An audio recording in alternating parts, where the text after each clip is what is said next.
cobalt ice. He's a blue, cute, and deadly little guy. Sing through the fog, old gods he's slayed. Go7, Go7, Go7, Go7. Go7, Go7, Go7, Go7. Go7, king of the game. I believe in you, that's what he'll say. Nice and kind, leading cobalt ice. He's a blue, cute, and deadly little guy. Sing through the fog, old gods he's slayed. Go7, Go7, Go7, Go7. Go7, Go7, Go7, Go7. Go7, king of the game. I believe in you, that's what he'll say. Nice and kind, leading cobalt ice. He's a blue, cute, and deadly little guy. Sing through the fog, old gods he's slayed. Go7, Go7, Go7, Go7. Go7, Go7, Go7, Go7. Go7, king of the game. I believe in you, that's what he'll say. Nice and kind, leading cobalt ice. He's a blue, cute, and deadly little guy. Sing through the fog, old gods he's slayed. Go7, Go7, Go7, Go7. Go7, Go7, Go7, Go7. Go7, king of the game. I believe in you, that's what he'll say. Nice and kind, leading cobalt ice. He's a blue, cute, and deadly little guy. Sing through the fog, old gods he's slayed. Go7, Go7, Go7, Go7. Go7, Go7, Go7, Go7. Go7, king of the game. I believe in you, that's what he'll say. Nice and kind, leading cobalt ice. He's a blue. Hello, hello. It is I, Go7, king of the penguins, eating a cookie. Hello.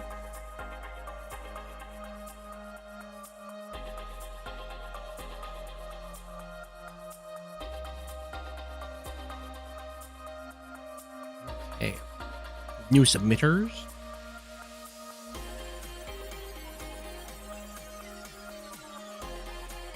Two, in fact. One of which is like a long time member of the community.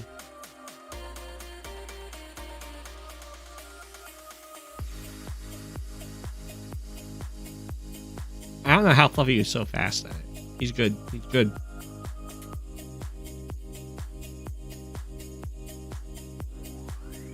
Yeah, yeah. It's not typically going to be the 3 hour later.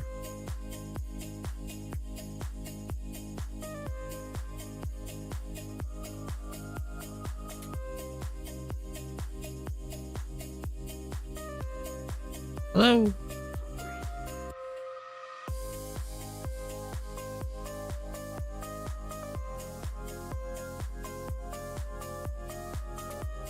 In general, I would, well, you know what? I'm going to say cookies are not good for penguins.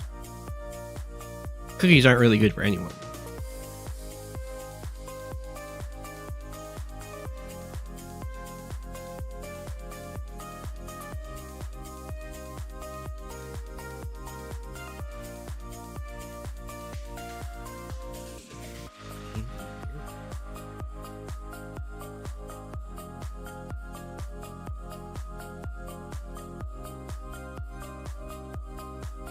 Oh, I could have just kept that. Cookies are good for Santa.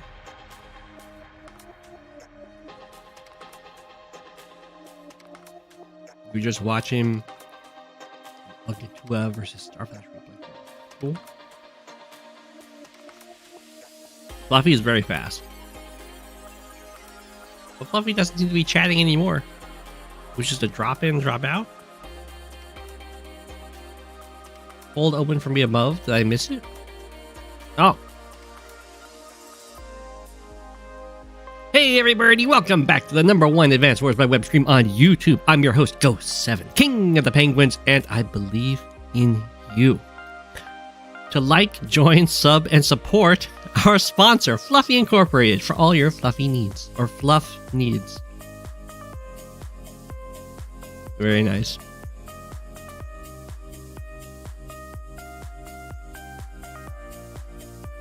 One day we'll face Fluffy in live queue and you will play Sonya. When you do that, Fluffy will play Eagle. Hey, there's Fluffy. Also a king commentator, apparently. I have a lot of practice at it now. It is Fluffy with the little f. Fluffy is very particular about that.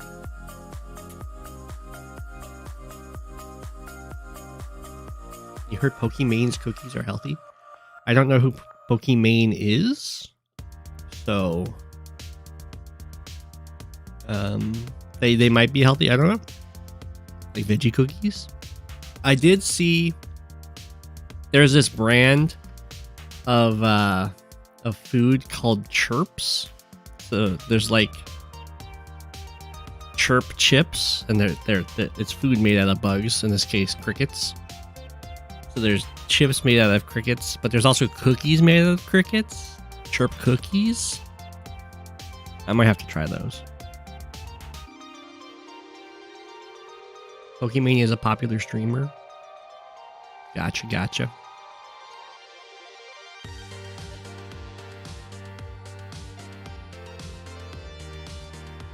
I wish her all the best. Or him? I think. Yeah.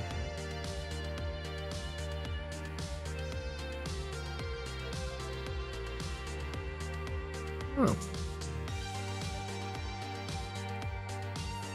Penguins are natural predators of crickets. Not as popular as a streamer as Go7. Hi. That's. I'm not that popular, so it's okay.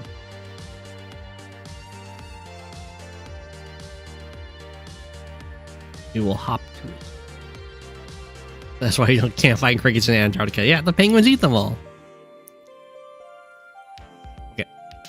We have an Andy mirror on, I think this is Tornado Road. And I'm not a fan of any mirrors. Just have to keep it up. Why, thank you. Andy is no exception. I don't really like Andy mirrors. In my opinion, a mirror match is only as playable as how to say it. I guess the more the CO is focused on using the superpower, the worse the mirror becomes, and Andy is very focused on using the superpower. Also, Symon here base skipped to get this property, which is going to be very painful. It costs, well, it's not, okay, it's not very painful. It's going to be slightly painful. It will mean one less infantry. Probably like, only like 2k extra lost, because this base comes on kind of late, and this property is eaten by this one, and this property is eaten by this guy. So this base is only really responsible for like 2 properties. So it's not the worst thing, but I still wouldn't recommend it. I have infinite 7 years bad luck. Can I sing my theme song for us? I cannot. I don't think I can even remember my theme song, which is really weird.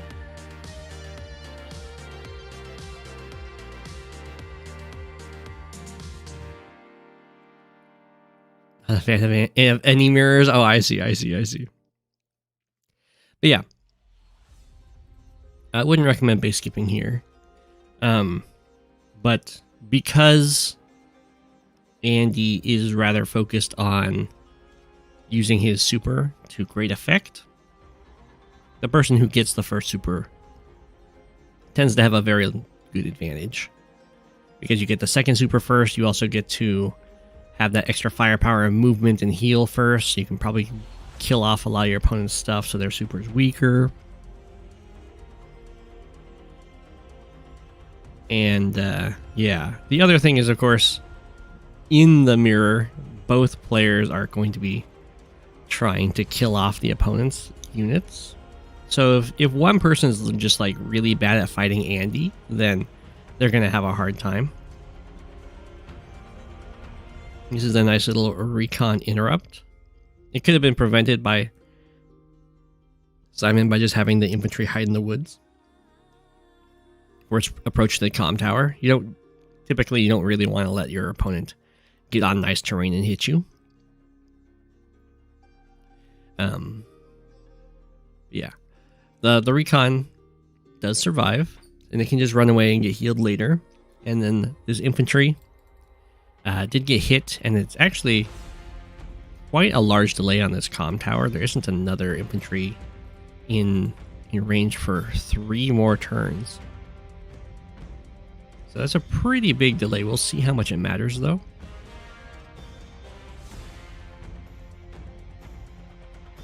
But a very similar opening for both players. They both kind of rushed a recon and a tank on those same sides. But here we have Symon going for a copter really quickly.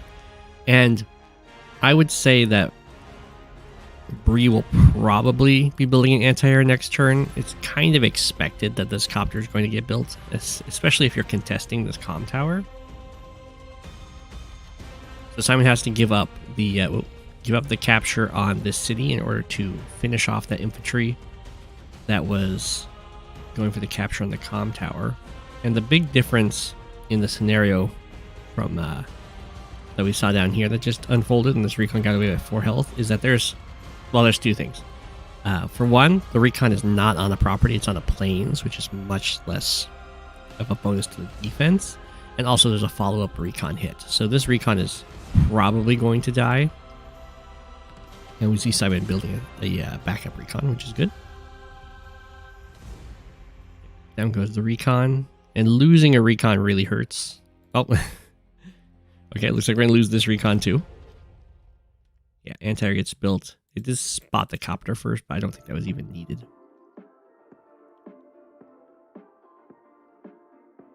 Go7, Go7. There's a lot of Go7 chants in my song. It's true.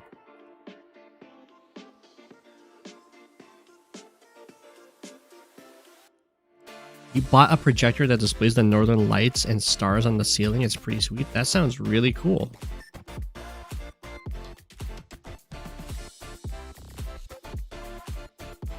Losing a recon too early is probably a loss. It's rough.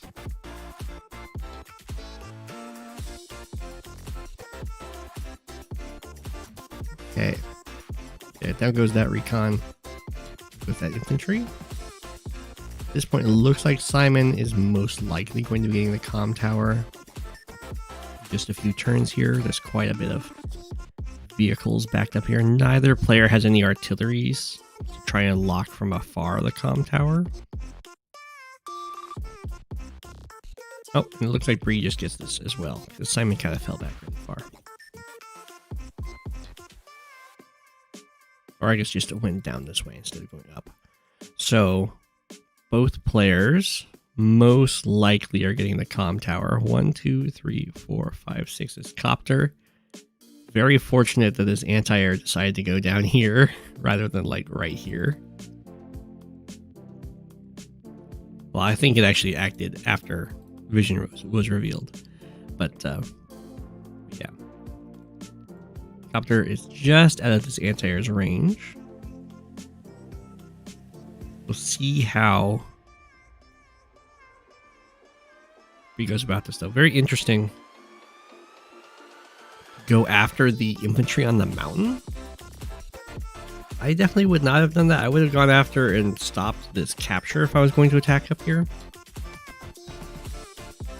But this does provide some vision control. It's just there's no much of an advantage to doing this because there's nothing to then move into the new darkness.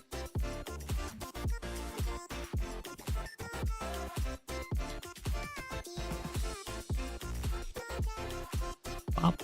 This is looking pretty good. the attack for Bree. But capture-wise, nothing is going to be stopped on Symon's captures here. We do get to kill off that recon and get a nice first strike on this tank, which may or may not end up mattering. It kind of depends on if there's a further push from these units. Because if Symon is able to just fall back, repair this once, then get the super, then all of that extra damage will have been relatively useless. But if there's a fight that happens over here, and now a 4 health tank isn't enough to really impact it, then it will matter quite a bit. Okay, so we go for the tank first strike over here. This other tank is not covering, so this is just kind of free. And the copter is again just running away from this anti-air and getting some nice harassment in. If Bree wants, there could be a join cap here, or just keep capturing and trust that the copter is going to have to run away when you move your anti-air up. Does get to kill off another recon. Symon is not completely out of recons. And we have further pressure on this side. Things are looking pretty good for Bree at the bottom and like decent at the top. Symon did have a little bit of a breakthrough here. If this tank dies, it'll be suddenly not so decent, and down it goes. Down goes that recon too. Ooh. So both players are kind of breaking through their opponent's comm towers. So far, this copter has been really happy too. It's gotten a total of 3 infantry hits off. Did just get tickled down to 9, but okay. Ooh, we have a lab cap for dominance from both players.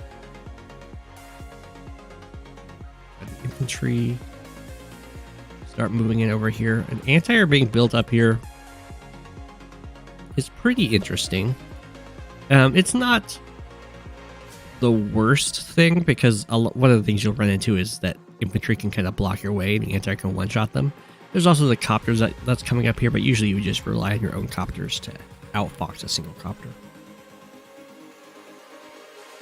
I know, both players with the lab capture dominance. Here we are just trying to stay hidden in the fog.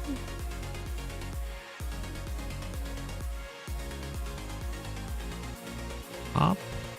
Then the anti-air could kill off this tank if it wants. It's very important to kill off this tank. It's probably safe for the anti-air. Oh, I guess the anti-air can't actually reach, can it? 1, 2, 3, 4, 5. So it can't reach.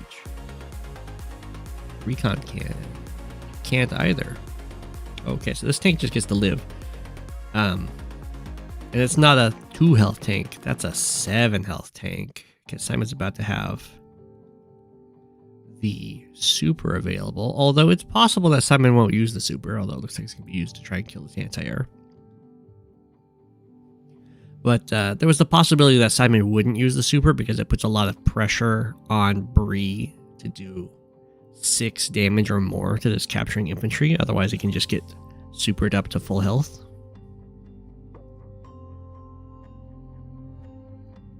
So down goes that anti-air, and the copter reveals itself.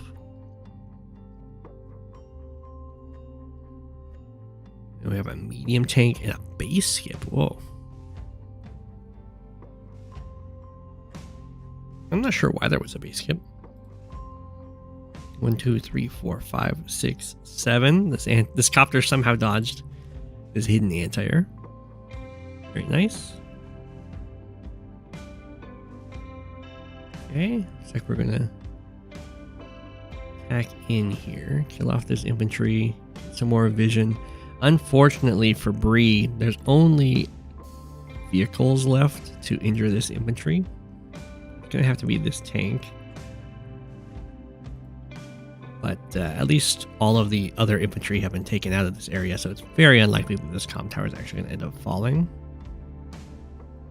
Get some nice harassment there. And while there is this copter that Symon has brought in, there's plenty of attacks to go for here. And just kind of withstand this copter's health, this copter's swing. And potentially the copter won't even attack because there could be an anti-air that's come up in reserves. Yeah, I'm not sure why Bree used the city to repair the 6 health tank. That is a slight waste of money. Unless Bree thought that the super wasn't coming for quite a while. Like maybe they were about to stall or something.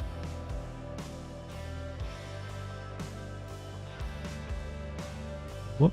Down goes a copter. That's a pretty weird choice to attack this tank. We'll end up like losing this tank to do 5 damage, but it will help preserve this anti-air's health, I guess. Is the thinking. It doesn't actually work because anti-airs actually hit each other pretty decently. So Bree should be able to kind of break through and do a lot of damage over here. With a nice, somewhat southern push, we have an Andy mech, which are always nice to see. Putting a lot of pressure over here and on the lab that was cap for dominance. Okay, you wouldn't here for Bree, you would not put your tank on the city to heal up because you've got attacks you can go for. You can go like 5 health tank, 4 health tank, anti-air to try and kill off this anti-air. And you also have a copter, 2, 3, 4, 5, 6 to then hit this tank. Because you like take out the anti-air. At least try to. Yeah. So this is a lot better if these 3 units went after this guy. Because now the anti-air can just kind of kill your copter. It can do it from over here too while being protected by an artillery. Ooh, got a medium tank coming out for Bree. It's a little weird that Symon built the medium tank way back here.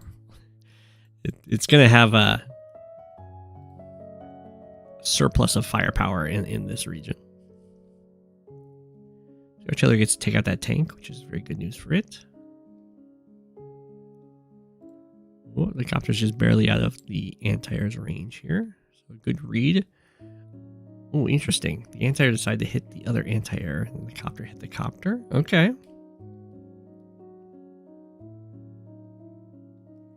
Interesting choices. Yeah, the medium tank. It's a little weird to have it just kind of sitting out over here. It really likes to be with its buddies, so other things can provide vision and targets.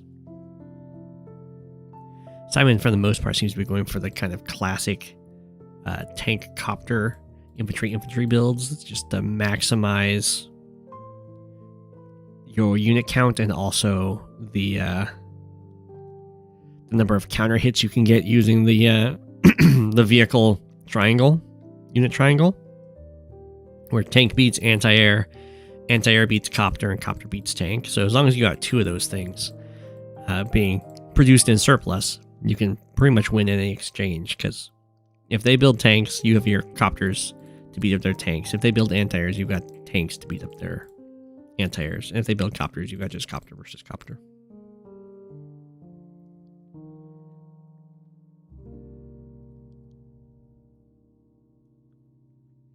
Yeah, anti-airs hit for 45 instead of 55. They don't hit the base, but they hit each other pretty darn hard.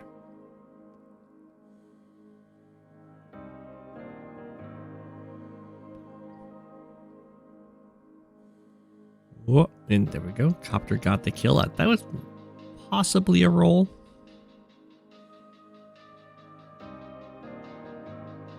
But it's very important to get that kill, otherwise it could run away and just get healed up by the Andy Super. A lot of units now for Bree, 32 to 18. Team Tank somehow fails to kill that recon. The infantry gets follow up. Okay. Symon must not be going for the super, because otherwise you wouldn't move all these like infantry around when they could be in the extra movement. Fall back to this position, a little bit scary. Luckily, Bree is much farther away from the super than Symon. Otherwise, you'd have like a huge heal up over here. No, no, no. Oh, it lived. You wouldn't want to attack with your 1 health copter.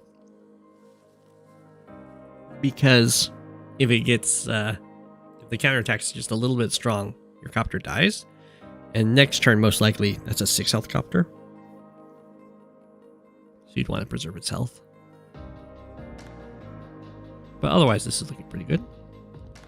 Except for, you know, don't repair the 6 health tank. That's about to heal 5 health. A little bit of a waste of funds there.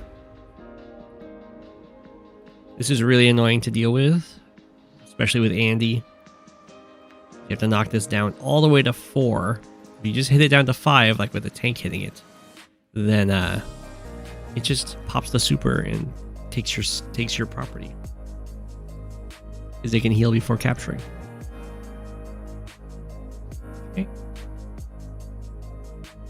Symon now has the super, and Bree's just like a bar away. Oof. Yeah, you really don't want to go for attacks like that. And that's exactly the worry. We have the hyper upgrade, but it's done after all the attacks. I guess the medium tank is to kill off a tank.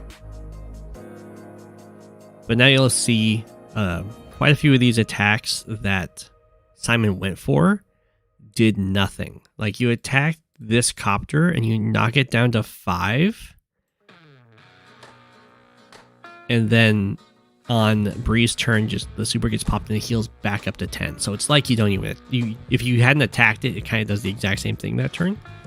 Same thing with like this infantry going for the capture. And like hitting this recon. Okay, so that was some 2 permanent damage there.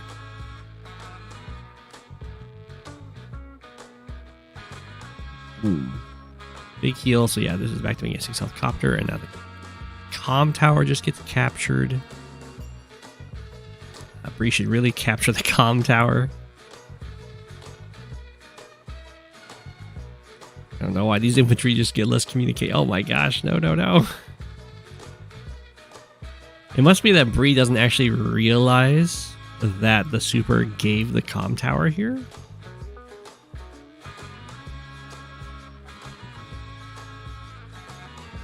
It would definitely have mattered for quite a few of these attacks. There we go. Now the comm tower gets taken.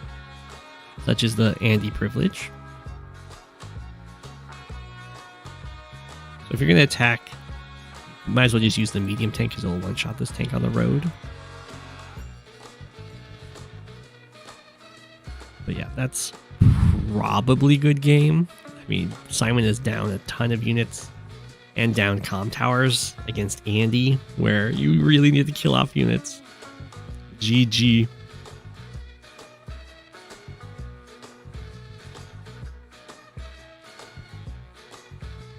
More important than damage, yeah, you gotta get those kills.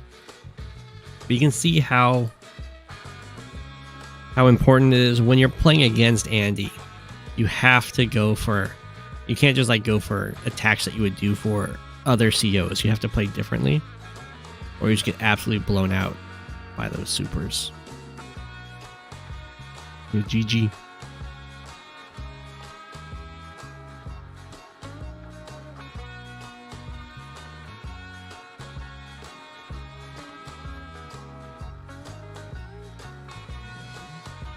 Versus ManaNek.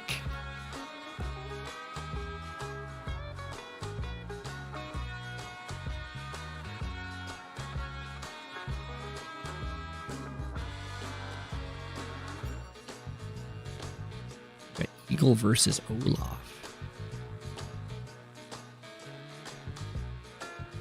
A standard map.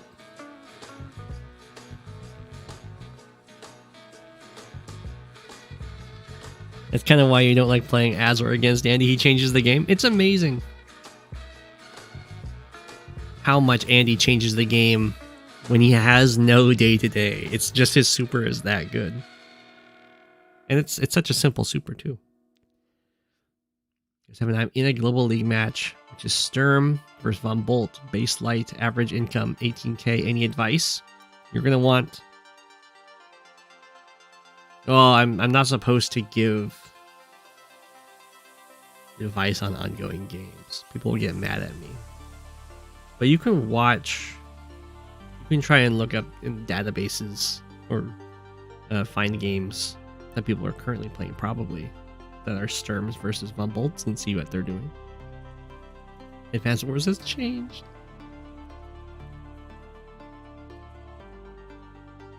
Tier 3 COs in general are all really well designed, in your opinion. I do like Tier 3 in Fog.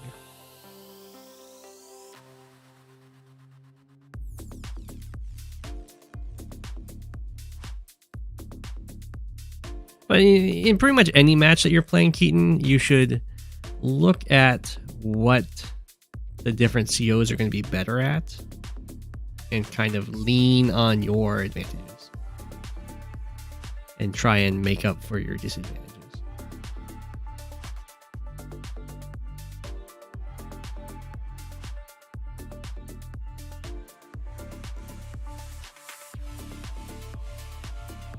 They're pretty good. They're pretty good. Oh, okay. So I think I've only known this map as a high funds map. I'm pretty sure. This is the map where people will like put a rocket here. 5 and like cover a bunch of these properties. So it's interesting to see this in standard. You have the double comm towers per side here, as well as a pretty strong airport that can go to either front, and there's lots of mountains for it to play around with. So I would say that Eagle might be stronger here, just because while Olaf does like to deal with copter versus copters and anti-air versus copters by slowing them down, Eagle just has really good air.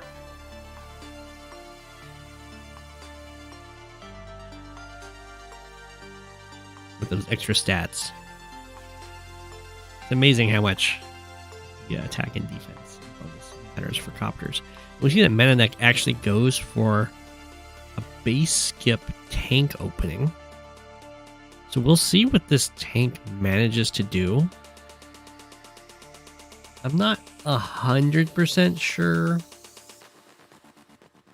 I mean, I think its plan is to interrupt this city capture. But I don't think it actually works, because doesn't this tank just guard it? Find out. Okay, we have the artillery backing this up. I guess the idea is that like you didn't need all your infantry, although it would have been nice to have one infantry already heading back for like this city and this airport. I'm not convinced by the base skip yet. Interesting that DrkZro decided to interrupt this capture rather than go for a capture of their own. This kind of plays into the setup that ManaNek has going on, because the artillery gets over here, can cover this entire fight, as we see.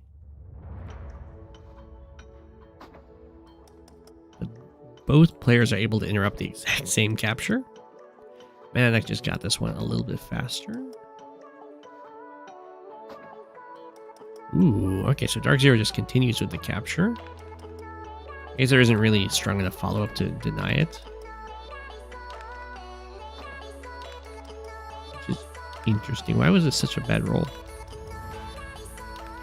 I mean, he's attacking from a road, I guess. Fall back. This guy just kind of gets the city. We have a tank first strike over here. Artillery doing a good job guarding all of these infantry.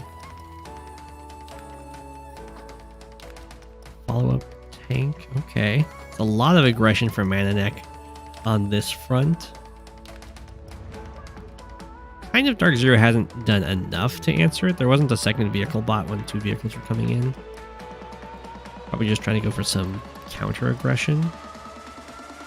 Falling a little bit flat. Okay, we have a kill off of that infantry. 2, 3. Oh, it doesn't work though. 1, 2, 3, 4, 5, 6. So the problem... So DrkZro is like... You can't hit my tank because I'm guarding my tank with my other tank. Like I got this coverage here. But ManaNek, because this missile platform is within 6 tiles of this base, ManaNek can actually cover this tank just on by. So there's like a hidden defender.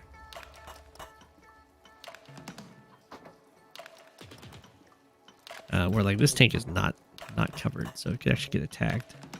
But we'll see if ManaNek decides to. Yeah, smack, guard that tile, build another tank, and then suddenly it's like, oh, I can't just swarm you, because this is like the perfect example of being overextended.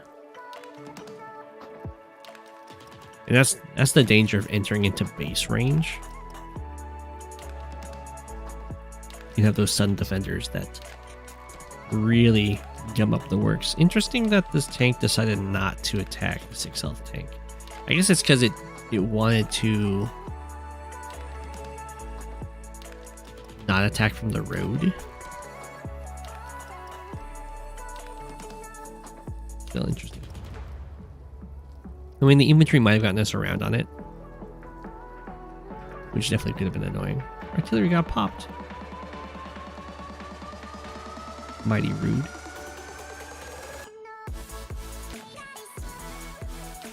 Okay. You try and go for the city capture, but this is still really overextended. Tanks are building up over here. For some reason, this tank actually moved into artillery range. Absolute mad lad. This seems like a really bad move to me, because they can fire on you and then they can hit you with a tank and still have that covered by the artillery. Yeah, this can be interrupted from the mountain. Oof. That entire tank went down. Build another tank. Now this one isn't quite yet, but it's almost cut off. ManaNek is up a comm tower here. DrkZro still doesn't have the airport up. I think I would have gone for that attack with the full health tank. Not a huge... I mean, it's fine. I'm not a huge fan of having this tank not covered by the artillery, though. These infantry are going to get in some trouble, most likely. But I love the interrupt over here. I like this attacking with the artillery, guarding the tank over here. DrkZro is going to have to give up this fight. Like, although who's doing a base skip here? But give up trying to like go for this overextension fight. Just build a medium tank down here. Although you do have to be really careful, because it's not going to be too difficult for ManaNek to just block this off with infantry. A similar thing can kind of be done by DrkZro here. Yeah, those guys got attacked pretty viciously. But this didn't continue to capture, so we lost a lot of pressure. We didn't build a medium tank.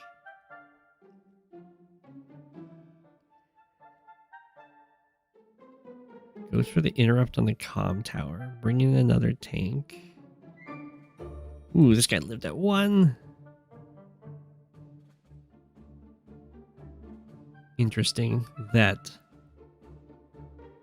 I would not have done that. I'm surprised that ManaNek used the full health tank to kill off this infantry. Well, for one, there's this full health infantry that can just do that. But also you can go like tank hits here, infantry finishes that off. This tank goes and hits a 9 health tank that's still out of this range. You can just build another tank to cover.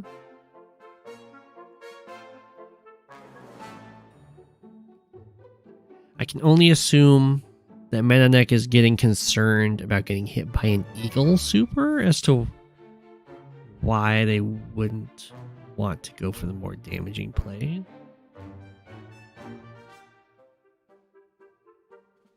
Interesting. Yeah, medium tank. Or maybe he's just really wanted the medium tank to cover both of these guys. So there he gets bopped from the back.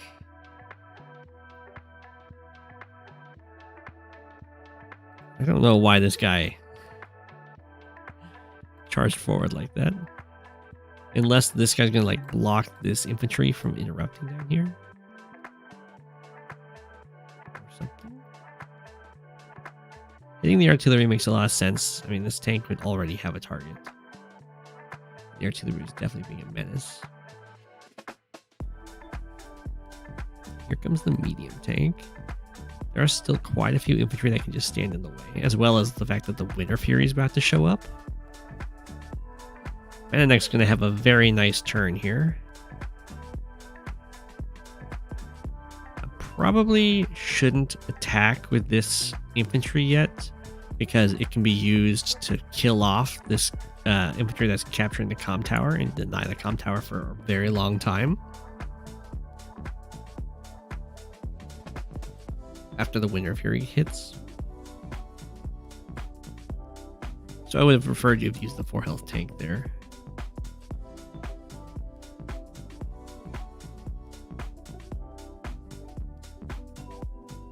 A lot of little attacks here. Runs away, and they have to use both of these tanks. It's a little icky, but it is what it is. Yeah, the DrkZro tanks were doing their job surviving. And yeah, you just kind of hit in through the top, so I don't know why that DrkZro infantry had charged forward quite so far there. Okay. That was a very good turn for ManaNek. If we actually go back here. At the start of the turn, DrkZro's at 61k, ManaNek's at 48k. Almost. So like 15k behind or so, 14k. And at the end of the turn, DrkZro's at 36k, ManaNek's at 68k, 32,000 ahead. It's just a huge swing.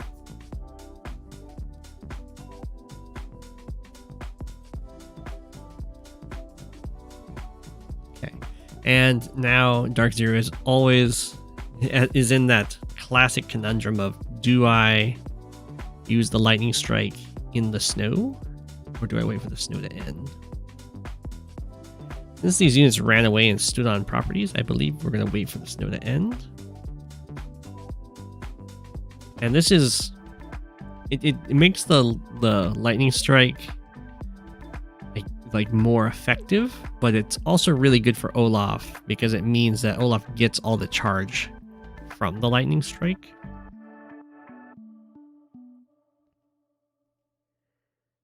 I'm not quite sure what's going on here. I would much prefer if that infantry had just continued capturing the property to draw the ire of the vehicles.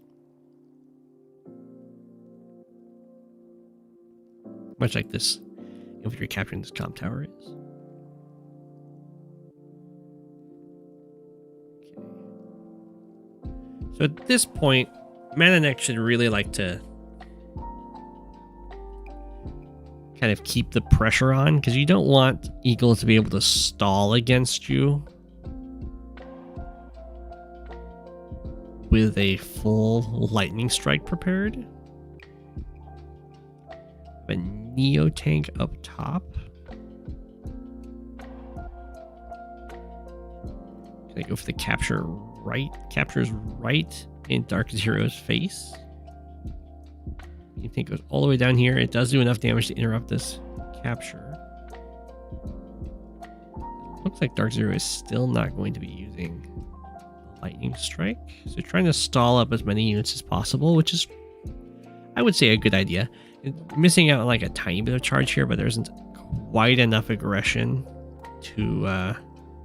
Again, I don't know why this infantry is stopping capturing, because that does keep up some pressure. Or if it's going to stop capturing, it should run back towards reinforcements.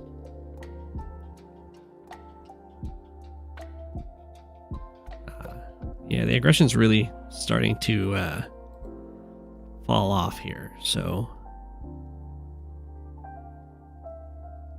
Eagle is going to be able to just kind of build up a lot of units. There's no comm tower advantage for Eagle right now, or any comm towers at all. But if the fighting is pretty minimal, then that doesn't matter that much.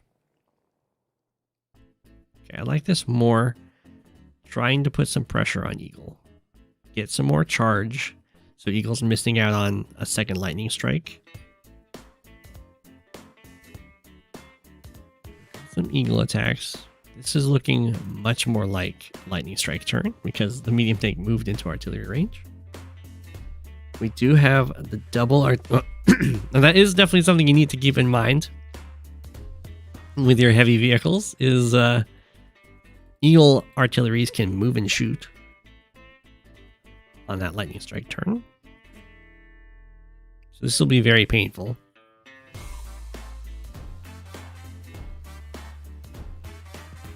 Smack, smackety smack. You think it's gonna get taken out here? Almost straight to the Winter Fury. So a very good job from DrkZro for kind of stalling for as long as needed, and setting up that nice Neotank kill during this. Now ManaNek didn't really get too overcharged there, so we get a Winter Fury and then pretty much perfectly going to be lining up for a third Winter Fury before the next lightning strike.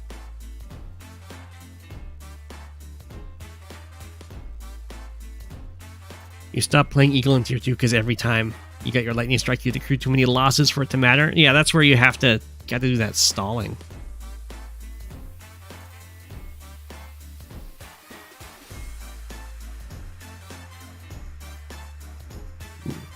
They decided to charge in there. Don't have an anti-air left on this. Did you get some some nice artillery hits here? Even with some more copters. Good. I'm surprised that ManaNek did not go for the comm tower first, considering there's a lot of units on the field. It kind of works like this. Early game, you prioritize cities for money. But once you have like 21,000, going up to 22,000 doesn't matter that much. But when you have 22 units, getting another 10% firepower on all of them matters a lot.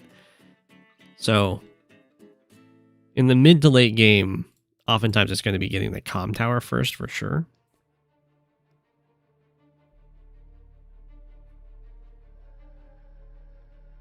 Okay. So usually you don't want to have the infantry a little too free for stuff to get picked off. Preserve them for the big attacks. Copter barely out of the opposing Olaf copter range.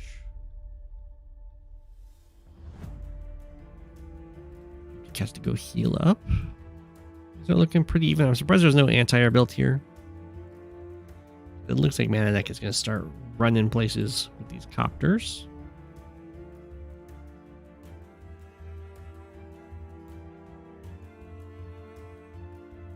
Will the artillery get taken out? Looks like there's no way to stop the city from being captured, but hopefully ManaNek will be able to just take the city back pretty easily. And these cities, however, are looking very, very vulnerable.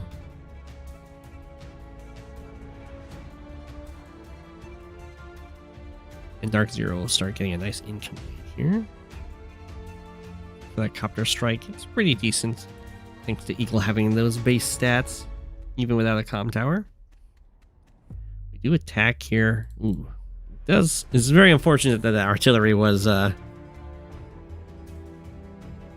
one on the city. That's okay. I mean, the medium tank is still moving into artillery range for this. This is probably actually an ill-advised attack from DrkZro. Still a full health artillery to attack here. There's lots of tanks around. The copters can kind of chain. medium tank. Guess he's just staring at this other one. Now this comp tower starts being captured.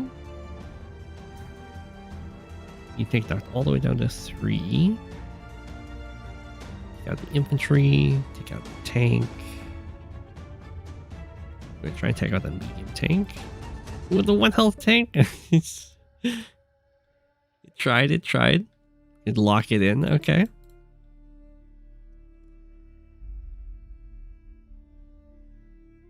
This isn't Fog of War, so it's not that. It's more okay, permissible to leave units at low health. Well, that was a feisty move. That is inviting a medium tank first strike for DrkZro. This is on the missile platform. It can be hard to tell. The medium tanks are bulky units. They kind of occupy the whole tile. So always make sure to mouse over them. But it is on the missile platform. Oh, okay. Continuing the fight over here pretty much in full earnest here for DrkZro. Didn't go for the first strike with the medium tank. It's inviting ManaNek to go for their own. Medium tank. It doesn't even attack the T-copter. It just kind of shuffles over to the side.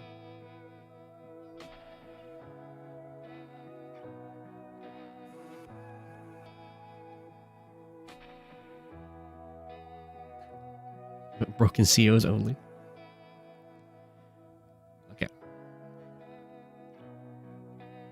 Lots of good attacks in this brawl for... Oh my gosh, this medium tank has survived quite a few rolls. But yeah, lots of good attacks here for ManaNek to finish off units. That one does finally go down. Kill off a copter. Looks like the second lightning strike is actually going to happen before the third Fury. Definitely going to happen.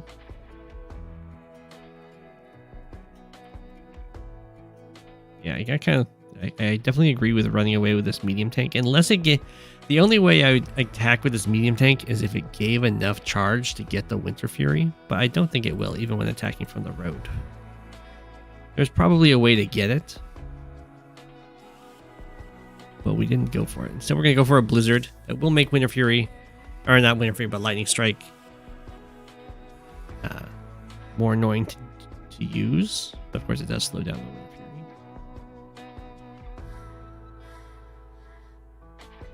But if it was between slowing down the Winter Fury and getting absolutely destroyed by a Lightning Strike, then you, of course, slow down the Winter Fury. Okay. Killing off anti-airs is very nice. Those are one of those units that are incredibly strong during a lightning strike because they one-shot stuff. So they just get to one-shot and then one-shot. Got knocked down to 2.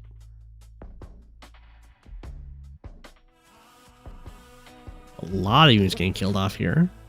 It does make the Blizzard pretty worthwhile.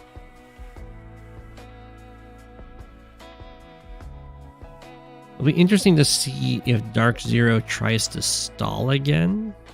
You now have the double comm tower unlocked for DrkZro. Oof. That's some nice copter attack. Yeah, that looks like we're going for the lightning strike this turn.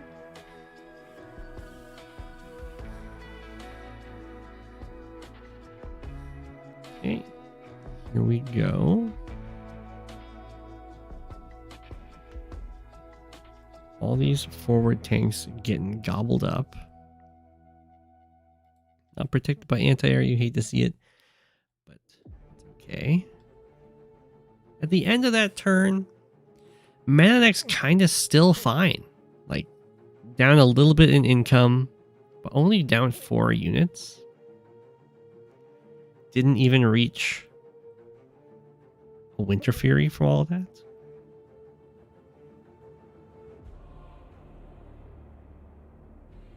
So that's more of a stabilizing lightning strike, and that doesn't tend to be a power you want to use to try and stabilize. because that gets harder and harder to do. In general, it's what if you're not using it for a knockout blow, you tend to get sad. But that's a pretty sweet breakthrough by DrkZro. One of these copters goes down, but it's not the end of the world.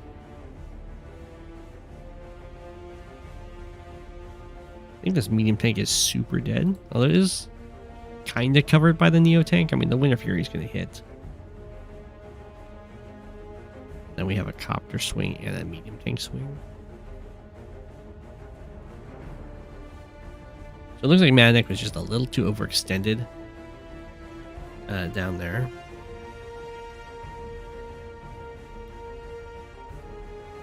Ooh, okay, so decided not to go for the medium tank plus copter swing on medium tank here. It looked pretty good to me, but trying to just wipe out all the copters is also a good choice. And DrkZro is not unhappy about that turn though. Medium tank's still okay. We got some nice pressure going on. And here with this capture, only one of the copters died.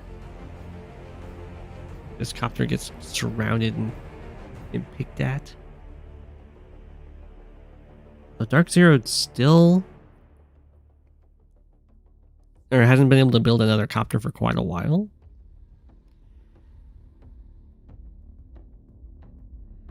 So it's possible that ManaNek could threaten to get a well, I would say an air advantage, but actually we're completely out of copters for ManaNek now.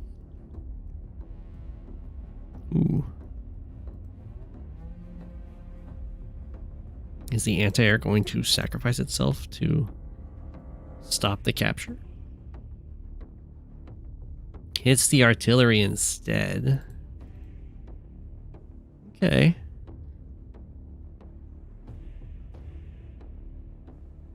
I mean, it doesn't mean this capture goes through, and DrkZro does have a nice charge lead here. As well as a Neo tank and a medium tank over here against double medium tank. Artillery. Ooh. Okay, well, that's a very feisty move, because it looks like that just lost this Neo tank for a medium tank. Now what DrkZro could have done to try and keep this Neo tank alive is you put this infantry here and you smack this guy and take out this guy and take out this infantry, so that you have like a full health infantry in the forest here, making it so that this medium tank can't hit the Neo tank. Yeah, you can't do it with a low health one because there's this anti-air that's going to heal up to 5. You need to be able to avoid getting one shot by it. And you, as Eagle, you really don't want to trade Neo tank for medium tank, because a Neo tank's another really good unit for lightning strike for one-shotting stuff.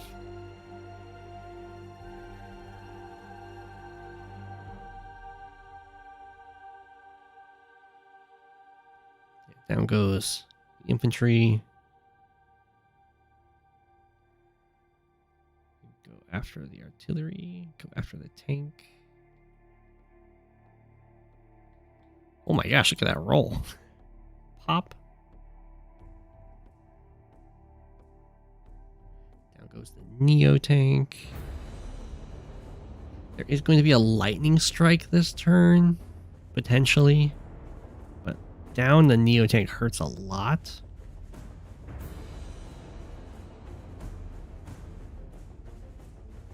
We're going to have to go after these anti-airs. This one might only get hit once.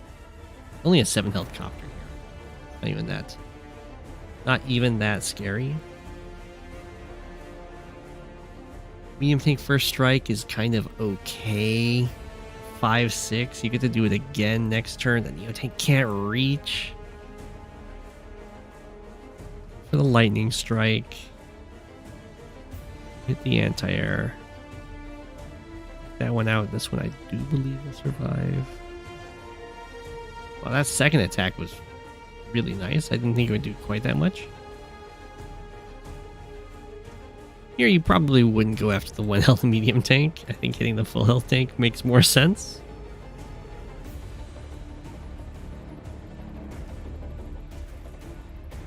Yeah, the second attack was great, but yeah, this does get shelled by the artillery. We go after the 1 health medium tank. The 1 health medium tank is not really a threat. Versus just getting a nice first strike on this tank. It'll be interesting to see what ManaNek's buys are here. Let's start going for this capture again. Because a Neo tank is pretty tempting for ManaNek on this front. Also looking to be... I'm just going to go for a medium tank, it looks like. I'm going to be very sad here to not get the Winter Fury.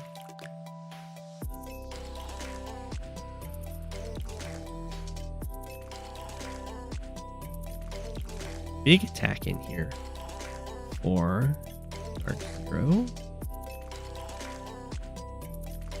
No fear copter attack. Your tank is to take out that tank. No, the only way you would have been able to get that is if you built your own. So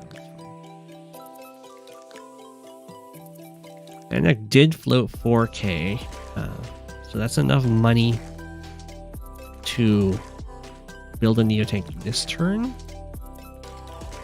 Do start immediately with the Winter Fury. 1 health anti-air might get used against this copter. It has 0 ammo, so it'll be pretty effective.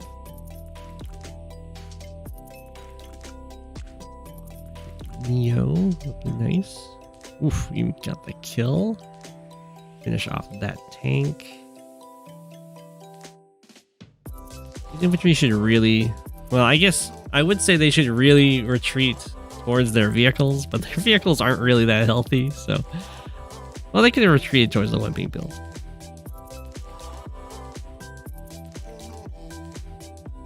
Things are going to start getting really dicey for DrkZro if the armies keep staying small. If ManaNek manages to keep up the pressure, it'll be really difficult both to generate a lightning strike and to actually have enough units to make a lightning strike good. You had a family.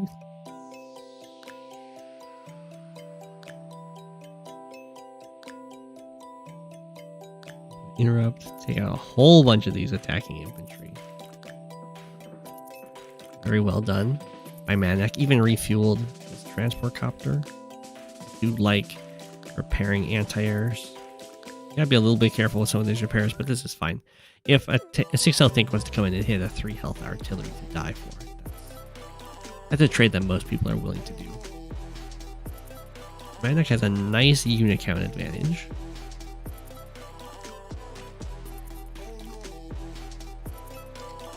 Eagle, definitely not a fan of. Medium tank, Neo tank over here. Very... Oof. These are all... Like, this is an absolutely devastating turn. None of these captures are interactable from this side of the map. In fact, there's a single unit that can stop any of these. And that's this one copter, and it has to stop the HQ.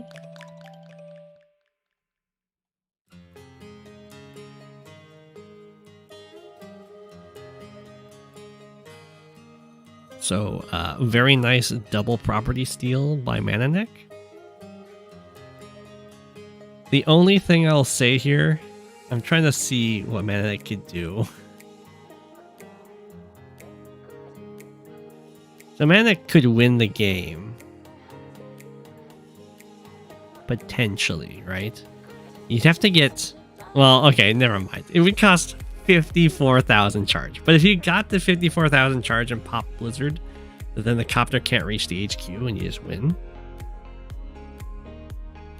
But that's a pretty big ask to get to. You'd have to have like your medium tank slamming into the Neo tank on the city and all your copters hit anti-airs and stuff like that.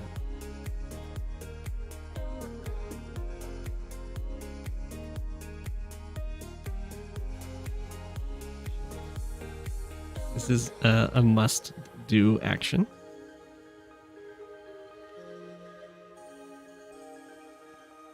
And now there's a bunch of stuff coming over to stop the HQ from falling. But both of these properties just kind of get lost. ManaNek, which is a 4K income swing. Kill off that tank too. This artillery doesn't actually cover these tanks at all. Hit on that copter. There's no tank covering this. Yeah. I guess it's anti-air. 1, 2, 3, 4, 5, 6. Wow, not even the anti-air is covering it. So this guy just gets to beat up on this copter. And be okay with that.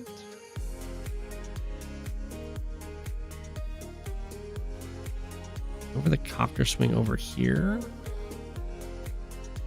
Not 100% sold on that, but I do kind of like how the Neo tank's getting trapped in there.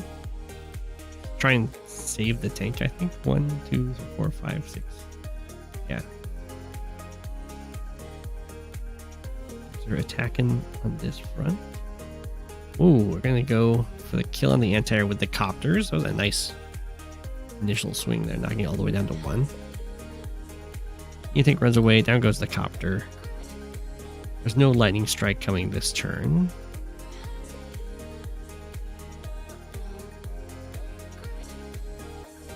Okay, now DrkZro is catching up quite a bit in the unit count here, which you don't like to see if you're ManaNek, especially as a lightning strike approaches. I do like to see a bunch of these units getting killed off. Got that one. Probably diving a little too deep here. Like if you get into the base range when there's a lightning strike, they're just going to build something and kill a unit. So it makes diving in to kill a unit not great.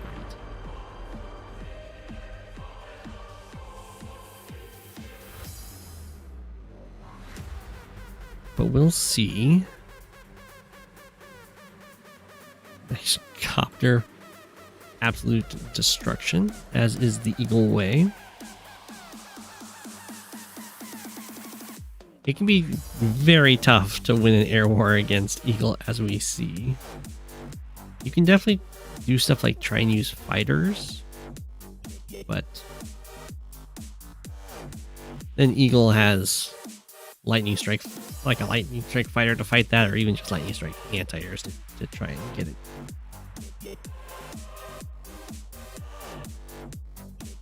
So yeah, I would probably have a little more anti-air for ManaNek, but they're still around. There's not the end of the world. There was no lightning strike that turn though. And like this tank can get killed off, and then this medium tank gets a nice strike on this Neo tank. We might get a Winter Fury. Didn't have to kill the tank. Ooh, that was a good swing on the Neo tank. Hit the artillery. Not 100% sold on hitting the artillery, because the artillery doesn't hit you back. If you miss out on a Winter Fury to hit the artillery, like, that really sucks. Does seem to be the case. Although I don't think the tank on tank hit would have been enough anyway. Go for another blizzard. I don't think this blizzard does anything. The units are so close together that making it snow doesn't make the lightning strike worse. I guess it means this copter has a harder time interrupting here. I don't think it does delay the lightning strike. I think you still lightning strike.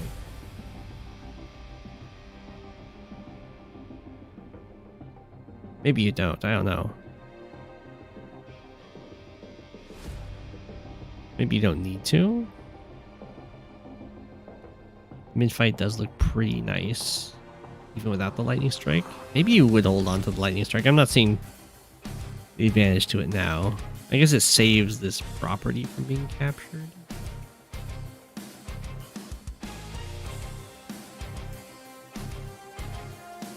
Join the coppers together.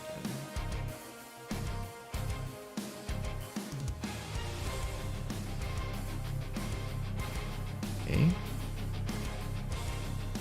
Yeah. I think that both the blizzard and the lightning strike might have been mistakes there. I think the blizzard doesn't stop the lightning strike, as we saw, and I don't think the lightning strike was even needed that turn. Which is a weird situation to be in.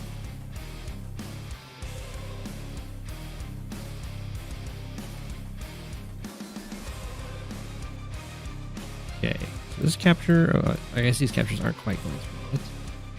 But yeah, the blizzard sets you back on the Winter Fury route by quite a bit, which is painful. There goes interrupt. There's a tank to hit it though, so a little bit of a costly interrupt for Eagle here. We did manage to get this. Yeah, I'm also not sold on going for the interrupt on these properties, because it looks to me like Eagle's about to get this area back. So it's kind of like, how long are you possibly going to be able to hold on to those properties? I do like all the bullying of the copters here.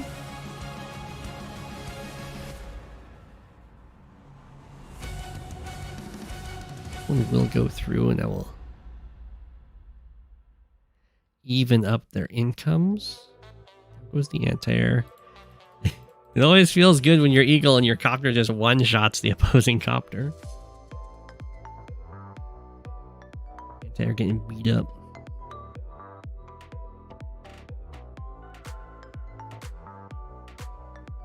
Okay, fall back over here. Every time ManaNek has pushed down towards here and into the base range, things have suddenly gone pear-shaped. So I would like ManaNek to just not do that this time.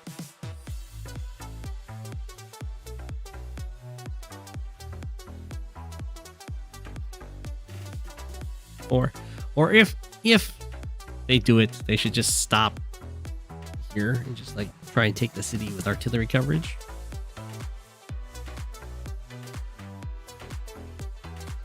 We're gonna try and get the light or the width.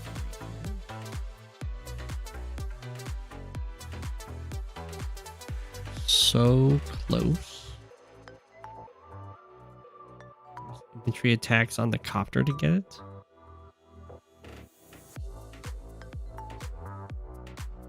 Did I not get it? It's 450 short.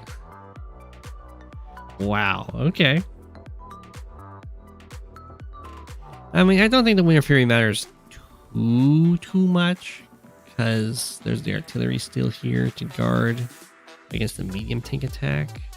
It does hurt over here, for sure. But, I mean, attacking over here I don't think was ever going to be that great.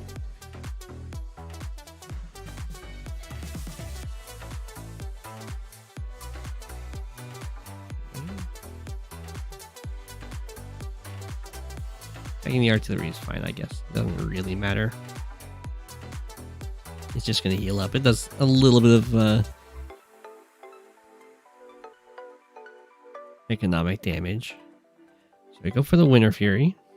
Does a nice cleanup. I'm gonna shoot medium tank, I assume.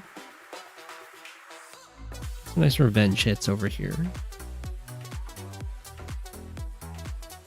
That's a pretty good capture. That's an uninterruptible capture. Or maybe not. I guess I guess Eagle's getting a lot of charge this turn.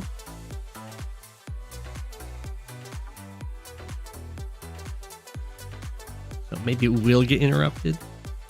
Although, I mean, the Lightning Strike also doesn't look great. There's so few units left. Whoa, whoa, whoa, whoa. DrkZro ended the turn there. Must have ran out of time and turn auto ended. Well, that is very unfortunate for DrkZro.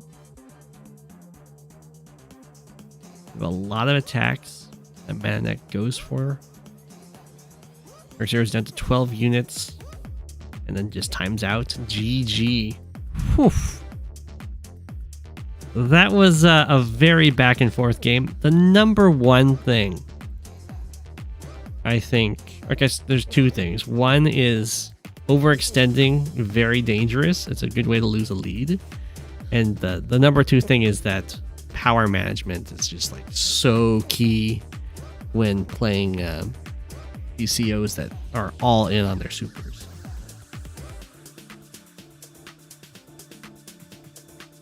And yeah, and the power management, I'm going to go to like the blizzards. If the blizzard really is going to make it a difference, then go for it. But you've got to be pretty sure of it making a difference. Otherwise, it hurts your win so much. I don't think that was a live game. That was a global league game. But GG, well played. That was a tough game.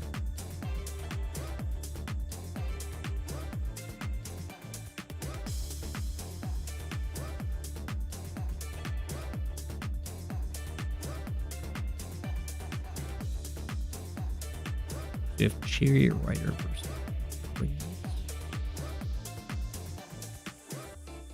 this is a tournament.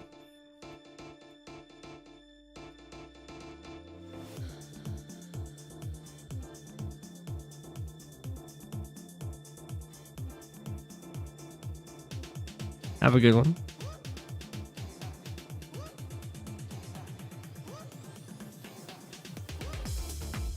We have Jess versus Lash.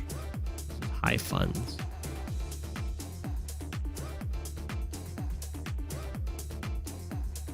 Otherwise, Lash would normally be just considered better.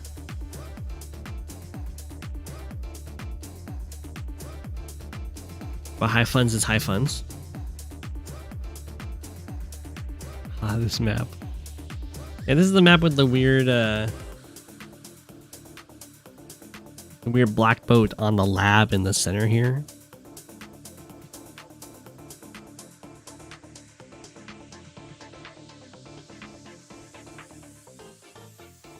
Bye. We can see Dark Raider Ricky on this map soon. I would think that Lash is going to be advantaged here just because of how strong building battleships on the harbor is going to be. Wow, very weird that this didn't move off the harbor with the black boat. BeatCrazed moves off the harbor and the lab, completely different openings. Chariot Rider now steps off the black boat in the lab. And BeatCrazed is like, aha! BeatCrazed, whoa, whoa, whoa. BeatCrazed interrupts both captures to quadruple drop the center.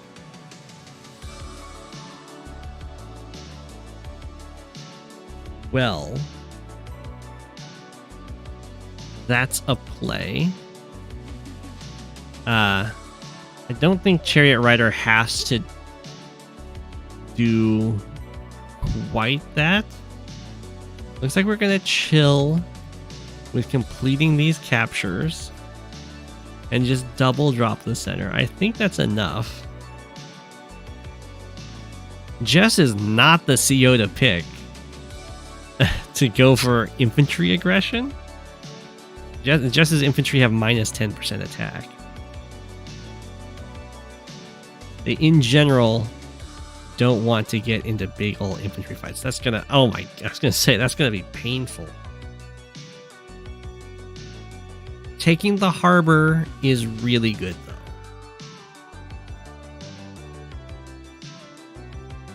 though. Ooh, and a cheeky black boat block. Well, if Jess... There's a slight misplay from Chariot Rider. You can repair the infantry before attacking and pretty much guarantee that kill.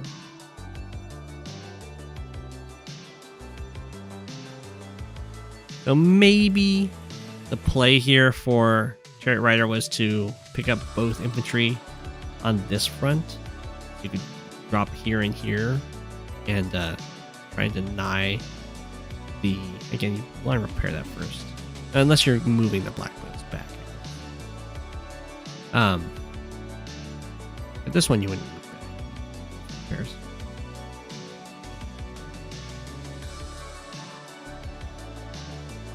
Because you don't really want your opponent to get the harbors. Even though Jess's boats are weaker by 10%, it's still nasty to have battleships roaming this sea. I'm surprised BeatCrazed didn't try and capture this harbor as well.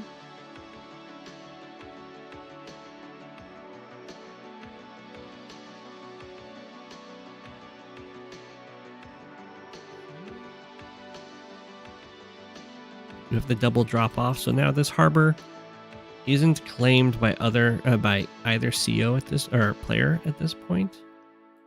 BeatCrazed is probably just going to sit on it. I do like this artillery buy. It's very smart to also block this with the black boats so that your opponent can't just stand there to stop the artillery from blocking this harbor.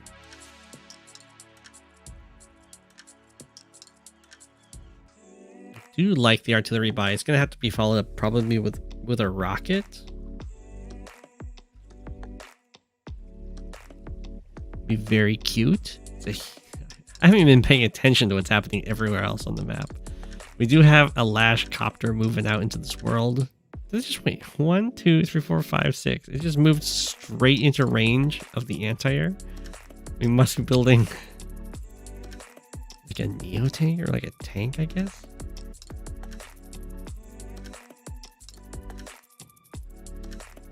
It's still not worth it. You know, just give that to your opponent.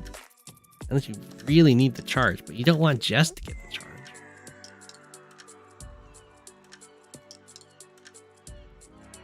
I do like the tank interrupt over here. There's nothing to cope with it.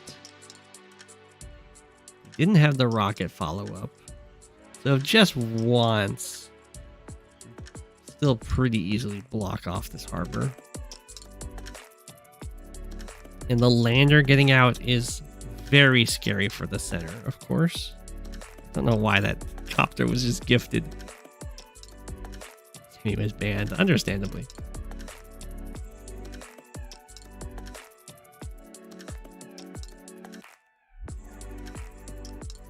Whoa.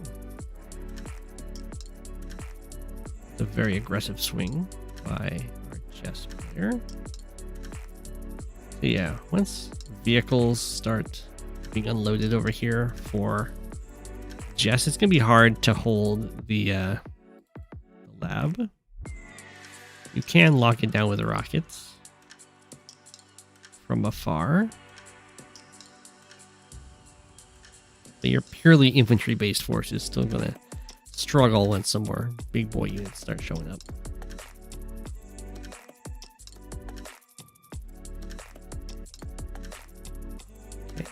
The lander's gonna come on shore with a recon and an anti-air.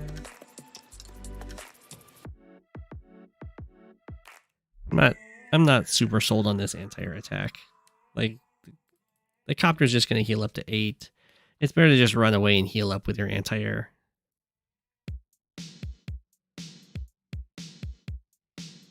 Okay, we have a rocket built by Jess. Does cover the harbor, I guess, and not really the tank. I guess it covers this capture.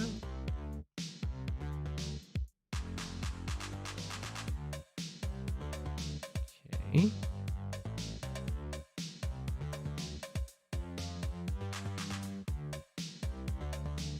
Capture gets interrupted. Jess is a little bit behind in income here. Looks like we're going to bringing a mech over here. I don't know. The center fight is looking mighty dicey. I like the bomber by Chariot Rider because like the number one target is for sure the lander.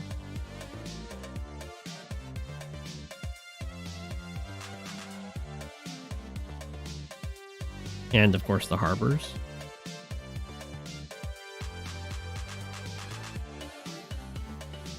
Okay. BeatCrazed has been getting quite a few captures going on up here, which is really good. And at this point, the center is looking very dicey. It's kind of forced rocket production here, but BeatCrazed actually has like decent aggression towards this base.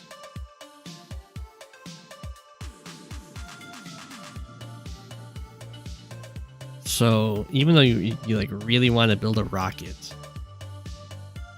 I think the rocket's actually forced.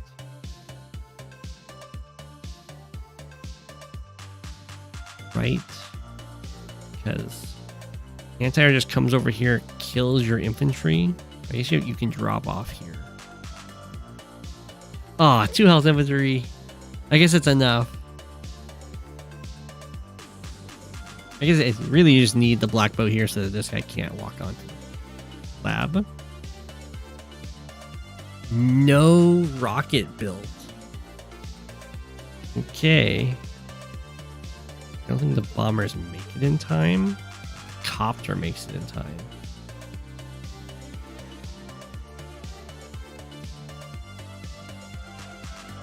Okay.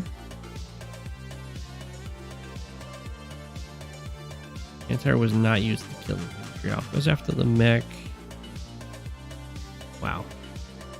I am surprised this infantry decided to finish this capture rather than set itself up to be in range of taking this lab.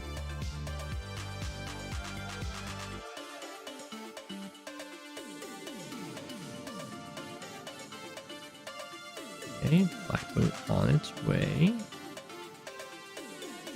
Air Rider's doing really well down here. This is going to very quickly become an air war between Lash and Jess, which is kind of funny. 2 COs that aren't particularly well known for their air units.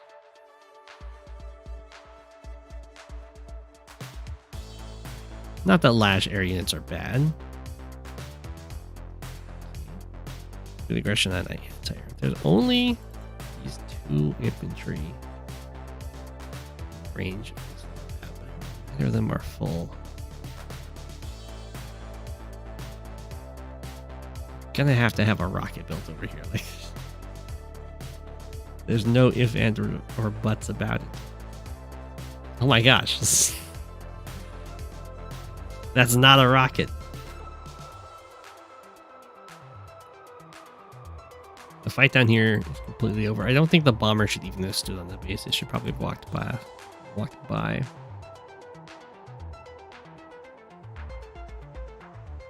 guess you can always build a pipeline on the next turn.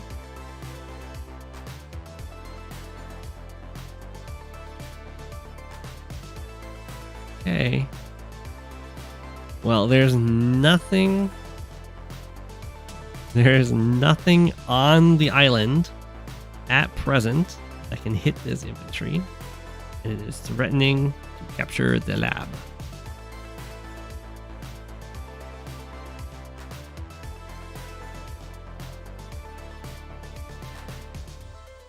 Room.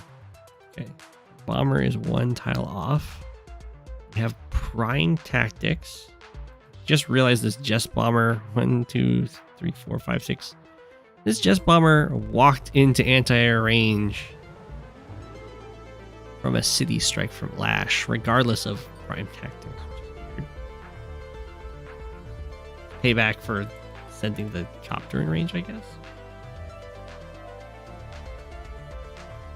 A fighter. Okay, we have T-copters to bring guys over. That's pretty cute. I'm not sure what this anti-air is doing. You should probably kill off these guys. We have to build a rocket. Or a pipe runner.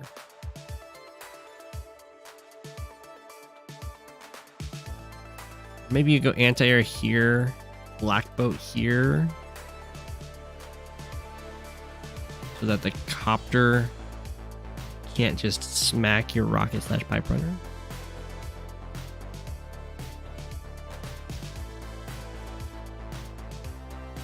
Bomber doesn't reach. I also don't think Prime Tactics was a good turn. This wasn't a good turn for Prime Tactics. We are going to go with a rocket. It does make the rocket take less damage from the copter. Maybe that's the point. But not the anti-airs doesn't even. Anti-airs don't even guard the rocket anymore. I don't know why they ran away. I understand they're trying to like intercept the fighter, which for some reason just moved itself in range of an anti-air. The battleship.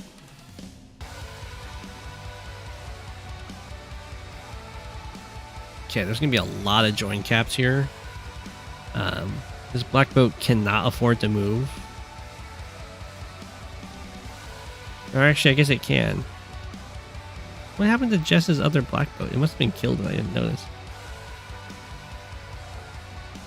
But yeah, this will be a really annoying capture to stop because every turn it will be repaired by one and then the capture happens and then it gets joined and you have to like keep that down somehow. And that's why I would have liked to have the Lash super on this turn. So this shot would be like really strong. Okay, never mind. That's still really strong. That's still really strong. We are going to have a lot of bombers moving in here, which is good. Bomber gets to kill off the anti-air. Okay, this is looking suddenly totally fine.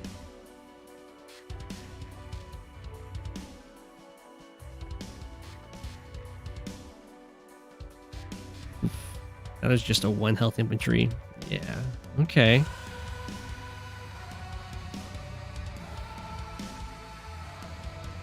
I don't know why Jess. I guess maybe the anti-airs were just placed in such a way that the fighter had literally nowhere it could go. You have the overdrive. And then Jess resigns. GG.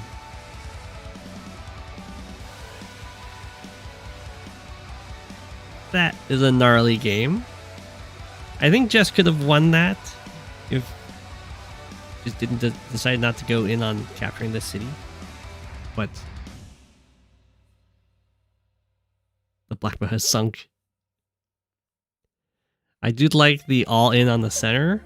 You really don't want to do that as Jess. But I guess it was just like saw the opportunity and went for it. Yeah, having to lose so much on the sides ended up being a real difficult thing to come back from.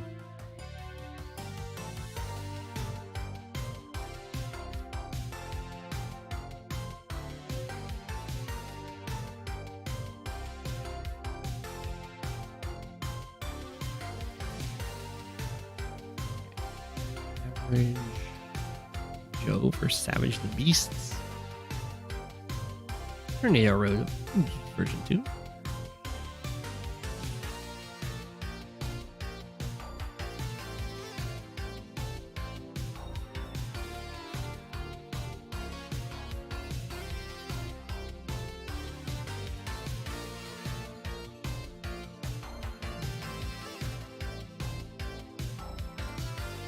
We have a Jess again, this time against Jake Fog.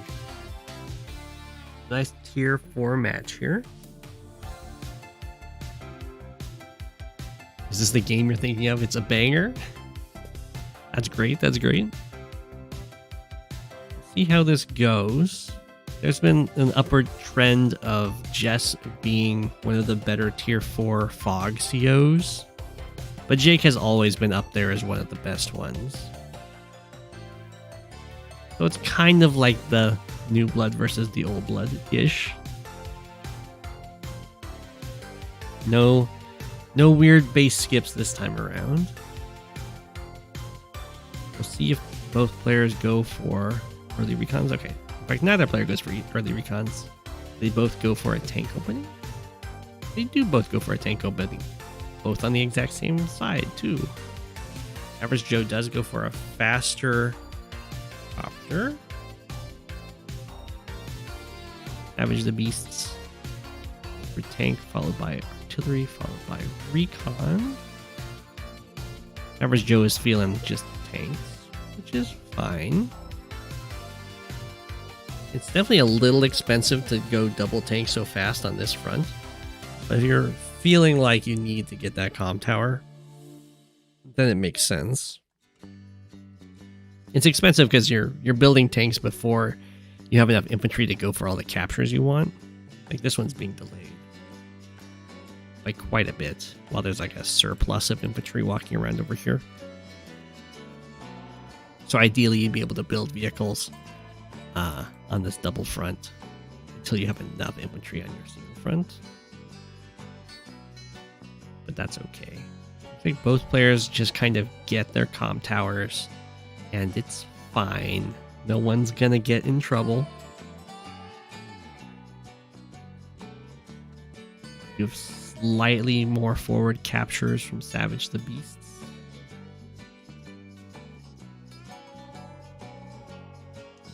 We're gonna have the classic, you hit my tank and then I use my full health tank and an injured tank to kill off your tank play. Like so. Such as the dangers of charging forward to go for a tank first strike. Hey Jim, oh, I'm glad to hear it. You tried playing Cole on this map once, you don't know how to describe how it felt. Just know that you're advocating for the removal of the labs that do nothing. They're there to assert dominance.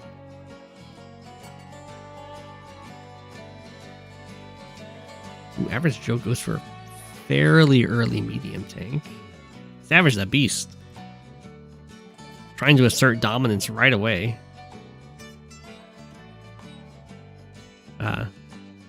Go back to the options that this infantry has. Is it moving from the city? Okay.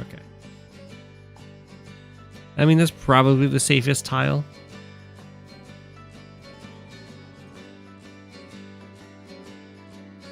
I'm assuming this infantry is looking at going for this city.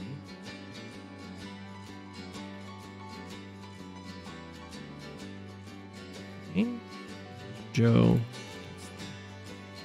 strike back over here, as one would expect. Ooh, it starts capturing the city. No fear. Ah, the lab dominance. It's interrupted. We do have this like wall formation from Savage the Beast. I've said this quite a few times, but this kind of thing is more of a standard maneuver. There's a few reasons it's not great in fog. You don't know what you're walling against, so you can suddenly just have your entire wall get demolished because you were preparing for something that this doesn't actually stop. And it really limits the amount of vision you get when you have all of your units just compacted into one area. And information tends to be king.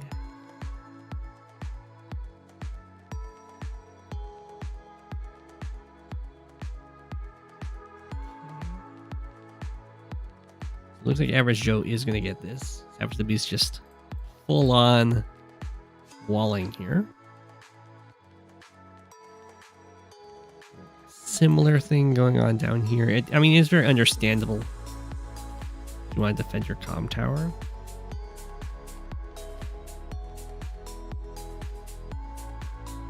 We'll see if Average Joe is able to take advantage of it. It looks like he might just leave an attack down here.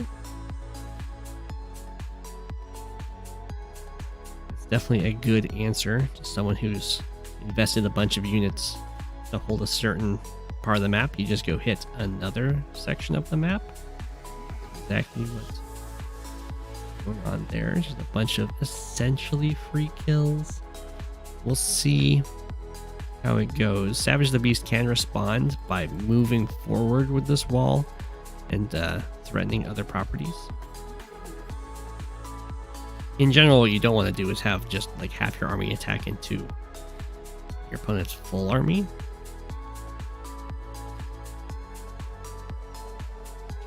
Isn't quite what happens. Just one tank goes down.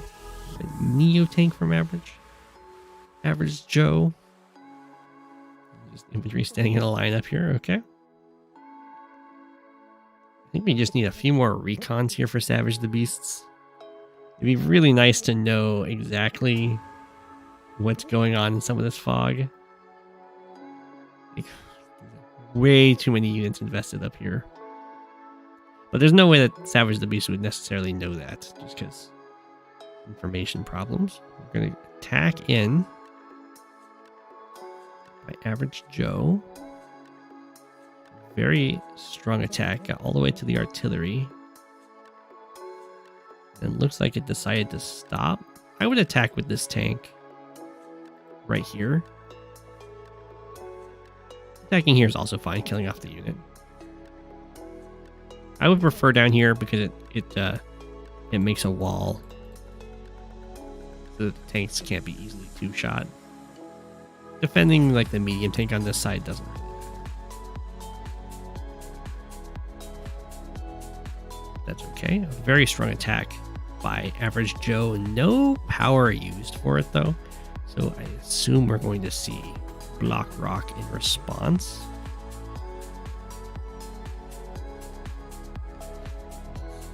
Good to see how much damage can Savage the Beast get done here. Breakthrough, kill off the anti-air, which is nice. Got the tank. Got that tank. Looks like the medium tank is just going to be ignored. That is one of the like go-to ways of dealing with a tech up. Just kill all of the units around it. And that's a pretty good attack over here. Getting to make use of that extra indirect range by Savage the Beast. And it's also a pretty good call to assume that your opponent doesn't have much up here when you just got smacked so hard. At this point, you never plan to move forward on the top.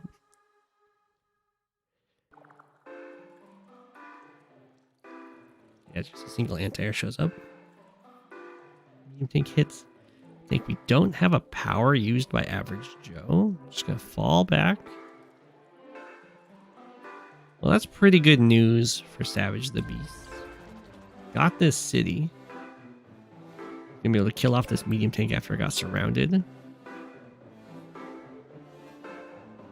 Copter, medium tank smack.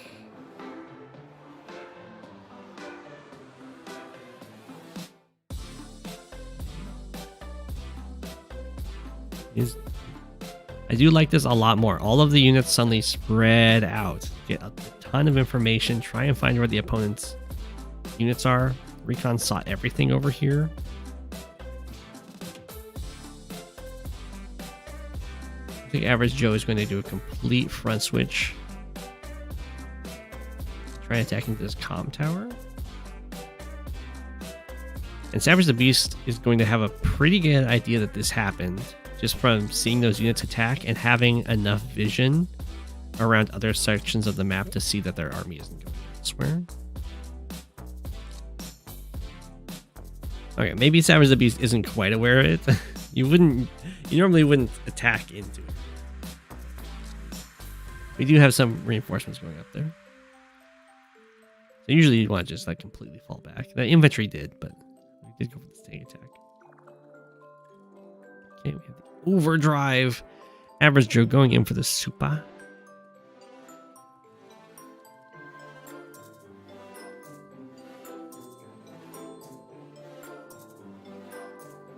infantry. Infantry, very unfortunate for average Joe to not have a tank available for this attack. All average Joe needed to do... Actually, wait. 1, 2, 3, 4, 5, 6, 7, 8. 1, 2, 3, 4, 5, 6, 7, 8. So I guess what average Joe had to do here is anti-air hits here. Anti-air reveals the artillery. And then tank kills it. Maybe that tank doesn't even kill it. It probably does. It's a Jess super.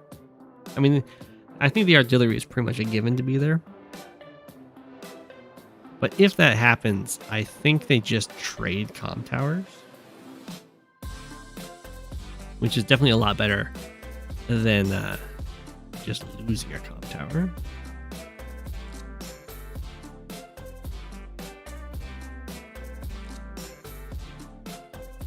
Well, maybe they don't trade comm. Oh, no, you wouldn't quite be able to do that. I don't know. The recon got through and just completely killed the infantry in one shot. Very nice. Even getting artillery locking the base. It is only a 5 health artillery, but still. That is pretty strong. And we see that again, the tactic of just don't interact with the Neo tank. Hit everything but it. Kind of like those happening with the medium tank down here. It can be very effective.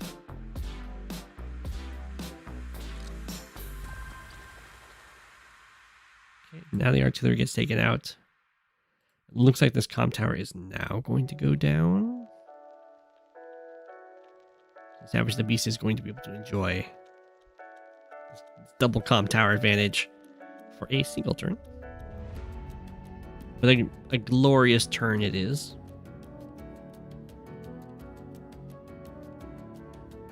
You'll see here that Savage the Beast is not... Well, actually, I don't know yet. But Savage the Beast should not stand on this airport. You should always give your opponent the opportunity to throw away funds by like building a copter here and then the anti-air kills it. In theory, you could do the same thing with this base. There's so many things locking it down. But I guess there's a fear that like average Joe would build a mega tank, and the mega tank wouldn't be so easy to kill.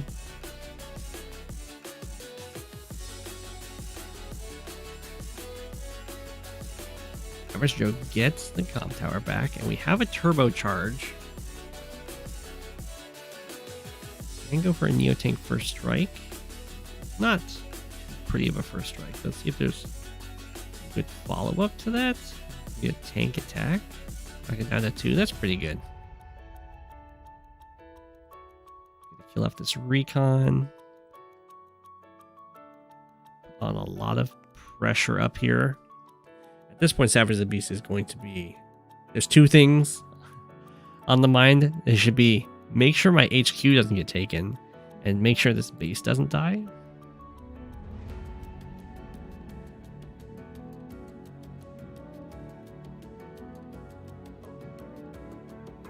Okay.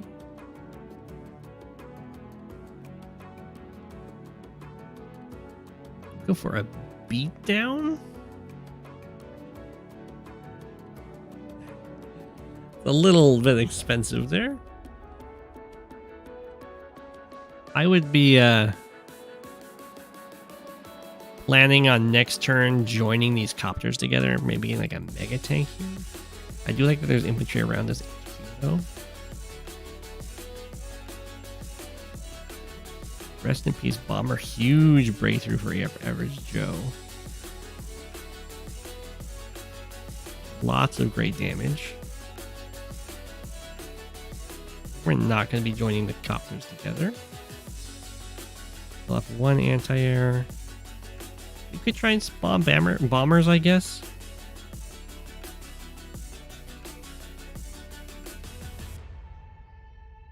Okay. That's quite the positioning, but that does get the base.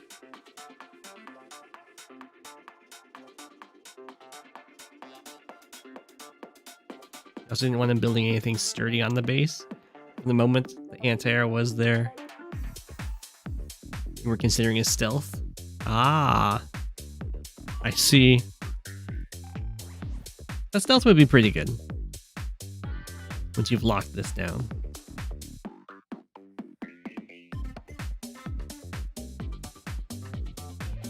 Oh, the base falls. Oh, that's so unfortunate. I'm not quite sure why the Neo tank got built down here. That's okay. The Savage the Beast can actually... Savage the Beast doesn't know this because there's not enough information about what's going on over here. But you can just kind of spam bombers. Because there's not enough anti-air.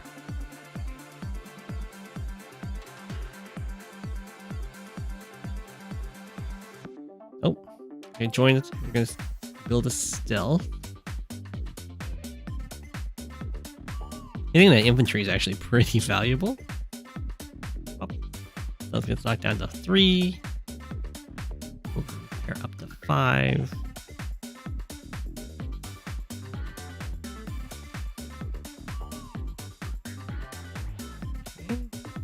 Even the Neo tank coming up here is like the surprise breakout for this base, which is nice.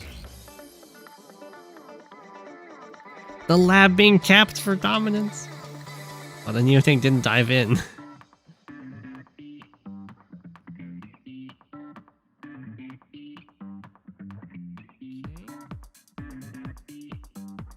The stealth decided to just stealth on top of the airport. That's fine. Stops and brings to the pawn. Gets to repair. Tank spots the Neo tank. Start this capture. There's not enough stuff over here, I think, to make sure the capture goes through. So a little awkward for sure. You have the complete surround on the stealth, which is interesting choice. The stealth actually has 4 vision range, so it saw the unit move out of this forest.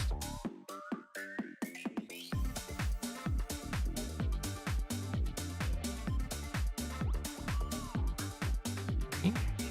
Definitely a little aggressive with the copter, but it does take out an infantry that's in range of the HQ. What? Why didn't Savage the Beast, why didn't you just walk forward and hit that capturing infantry? I don't need the base. Well, as I said, the stealth saw the unit leave the forest, and there's complete vision around that forest. So it should be a given that there's no unit in there. Savage the Beast, gonna be kind. Donate a base.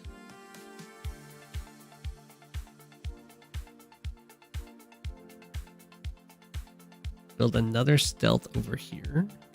Okay.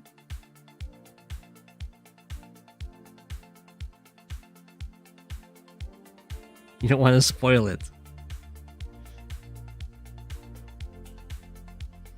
Okay. We have the turbocharge from Average Joe. It looks like Savage the Beast is going to just go full on stealth spam. Here comes the attack force to snipe the HQ. I definitely agree that that is the play for Average Joe.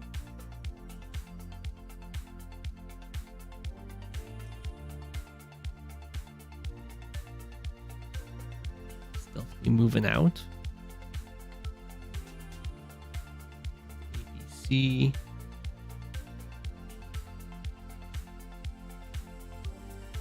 Things are looking mighty dire, especially because all of these units stepped away from the HQ. I mean, I don't think there was a way to break through anyway. Average Joe can just take this.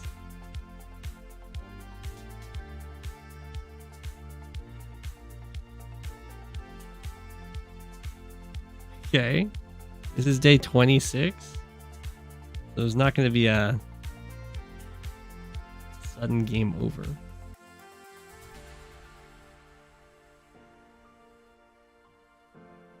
We have the block rock. Go for the base kill. Unstealth the stealth on the lab is lab dominance. Average Joe takes the HQ. Okay, GG. What was that?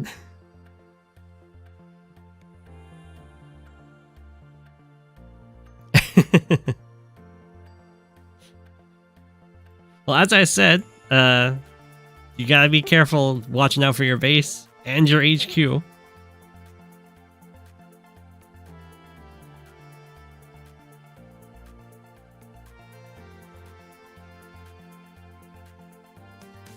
Savage the Beast, did you run into the forest syndrome there? It looked like what happened to me is you like tunnel visioned on having 2 airports, and we're like, well, if I just build stealth, so there's no way they can beat me. Is that what happened?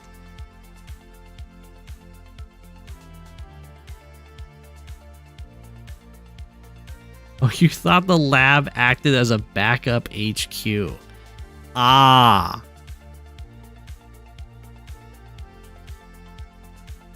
I see. Yeah. I can understand where you got the impression.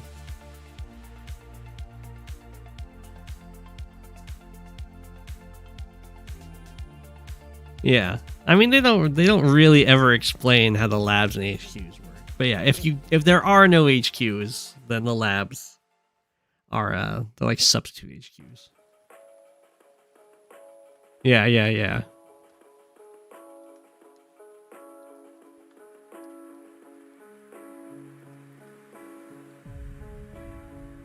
Several, yeah. I mean, I figured. It was very weird. But GG. That was quite the interesting game.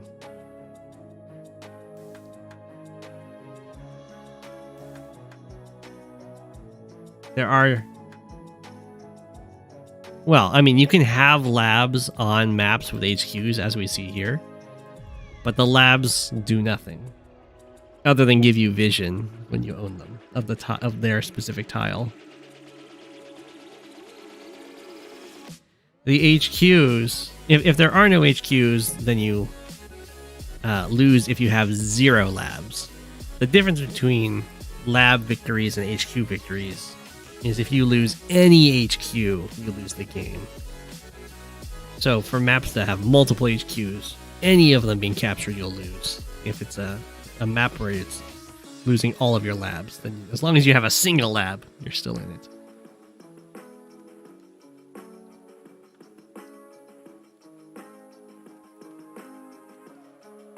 Hence, you're advocating for the removal of the labs that do nothing.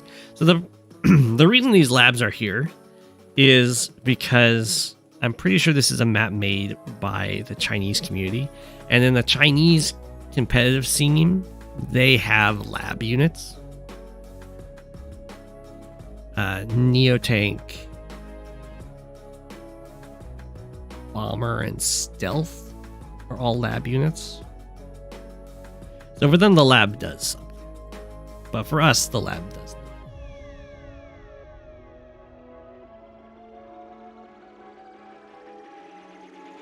The lab here was the real win con for Average Joe. Yeah.